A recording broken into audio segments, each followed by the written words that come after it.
என் அன்பு குழந்தையே, என் குரு என்னை மரத்திலிருந்து தலைகீழாய் தொங்கவிட்ட பொழுது நான் பரமானந்தத்தில் இருந்தது ஏன் தெரியுமா?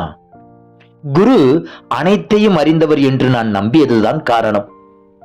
என் பார்வை எல்லைகளை கொண்டது. ஆனால் என் குருவின் பார்வை தேசகால வர்த்தமானத்தை கடந்தது. தலைகீழாக தொங்குவதாக நான் நினைத்தாலும் என் குருவிற்கு அது சரியான நிலைப்பாடாக தோன்றியிருக்கலாம். யாருக்கு தெரியும்? சில சந்தர்ப்பங்களில் தீமை என்று நாம் நம்புவது நல்லதாக கூட இருக்கலாமே. நான் குருவை நம்பினேன், சரணடைந்தேன். நீ அடைந்தாயா? நீ தனித்திருக்கும் பொழுதும், உன்னை காரிருள் சூழ்ந்திருக்கும் பொழுதும் கண்களை மூடி மூச்சை உள்ளே இழுத்து என்னோடு தொடர்பு கொண்டு விடு. உனக்குள் இருக்கும் ஒளியை கண்டு நீயே வியப்பாய்.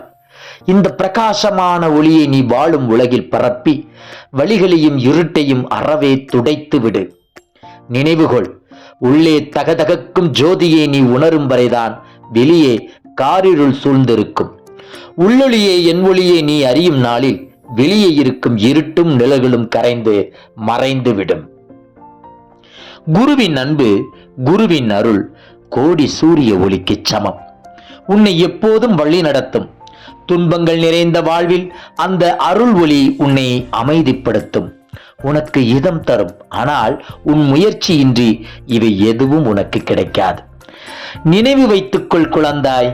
உணர வேண்டும் என்றால் நீ தேட வேண்டும்.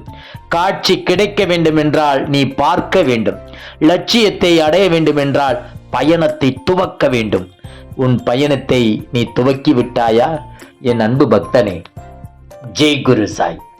நற்பவி சாய்ராமா. ஜெய் குரு தேவதத்தா.